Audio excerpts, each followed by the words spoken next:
This right here is the Rad Wagon 4, and I've owned it for about 2 full years. In this video, I'll give you my 2-year review of this bike and also talk about what I didn't like about it. I'll talk about what I do like about it. Also go through all of the accessories which I think you should get. Also talk about what are the best ways to transport it on your vehicle. I'll also briefly compare it versus the new Rad Wagon 5. And hopefully by the end of this video, it will help you give you a good idea whether this bike is gonna be right for you. So I bought this bike because I wanted to lug around my kids who are now 6 and 3 years old. Bring them to school, bring them to friends' houses, just kind of ride around. This Rad Wagon e-bike is a game changer. Ever since I've got it, no joke, I've been riding probably about 4 to 6 days a week, depending on the weather. So let's start off with some of the things that I didn't like about the bike. First off, the bike light, it sucks. It's pretty much almost useless. So if you are gonna be riding at night, I would highly suggest you invest into a different one. Over time, the handlebar keeps on getting loose. It's an easy fix though, just because you just gotta tighten it up with an Allen key. However, just after riding for a little bit, no matter how tight I tighten it, it just always comes loose.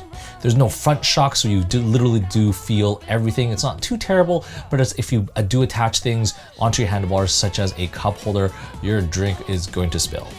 The seat is extremely uncomfortable, especially if you're going to be riding for long periods of time, of 20 minutes or more. As for the kickstand, one of these springs has broken off, so it kind of is a little bit loose, but it's still functional, and I've just been a little bit too lazy to order a new one. The fuse on the battery itself has blown once, which means that you can't charge it, but it was an easy fix just because you just have to replace it, which was a $5 fix. The odometer has reset by itself twice, which was kind of annoying.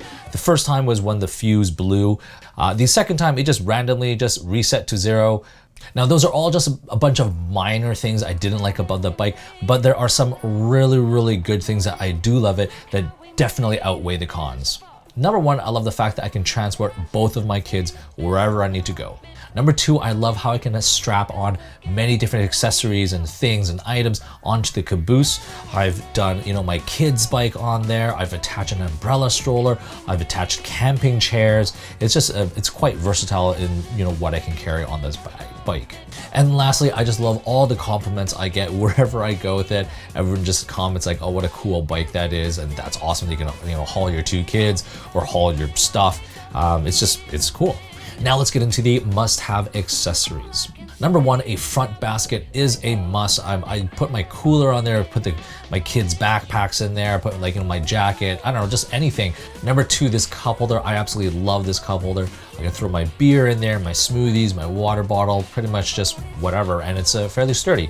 Number 3, this bike lock. Now this is an expensive item, but there's 2 lengths to this. You do have to get the larger version of it just because otherwise you won't be able to wrap around anything really. So you do have to get this larger one.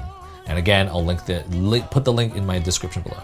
Next up, the caboose. At first, I wasn't sure if I really wanted it or not, but definitely it's a must-have. A few different reasons. Number 1, I already talked about how you can hang all the accessories and strap them on to it. The second thing is actually safety. My bike did fall over once with the kids on. That was my fault. I was just kind of off. I went off a curb. Both kids were on it. Bike fell, but when it fell over, it hit the caboose and the cage, and the kids were undamaged and unharmed, and they were totally fine. So that's a big key thing. The third thing is just actually cargo. So if you're not, if the kids are not on it, you can just kind of throw a box in there or throw your bag or anything like that, your cooler, and it'll hold it right in place. Next up, if you do have younger kids, probably 3 and under, I would highly suggest this Thule Yep seat. It was really, really easy to install, and it fits, and it's pretty adjustable. I am going to be selling it very soon though, just because my 3-year-old is kind of growing out of it. Next up, we have this pannier bag, which just kind of hooks right onto the caboose.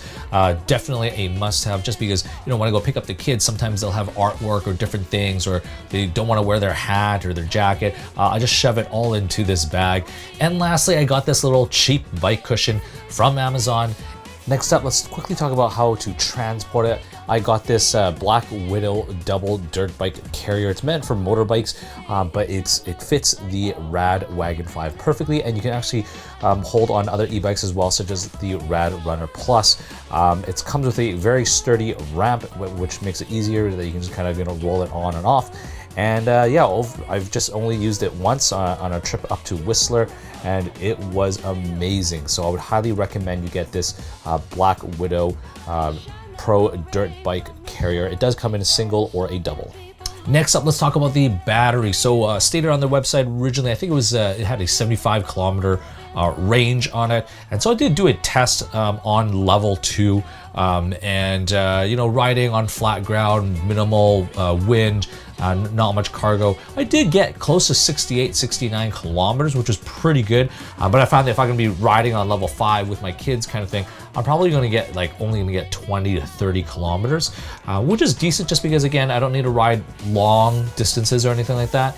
Now, it has been almost 2 years now, and I will have to say that the battery life has depleted a little bit. I definitely don't see the same range as I usually get or got. And now let's compare it versus the all-new 2024 Rad Wagon 5. It is approximately $600 Canadian more expensive, so you do have to factor that into account. It does have an improved battery, which has better safety ratings, as also it's got longer range by an additional 20 kilometers, which is actually fairly nice. It has an upgraded display. You can actually it actually has rear blinkers, so you can blink left or blink right. It has hydraulic disc brakes, has front suspension. The new one also has a lower step over height by about 2 inches. What does that mean? It means that if you are a shorter person, you're going to be able to get your foot or your leg through it, no problem. Another thing, the new Rad Wagon 5 has smaller wheels. They went with 20-inch wheels, whereas the Rad Wagon 4 has 22-inch wheels. And the last major thing is it has an increased weight capacity of 375 pounds versus the old one, which is only 350 pounds. So should you buy the Rad Wagon in general?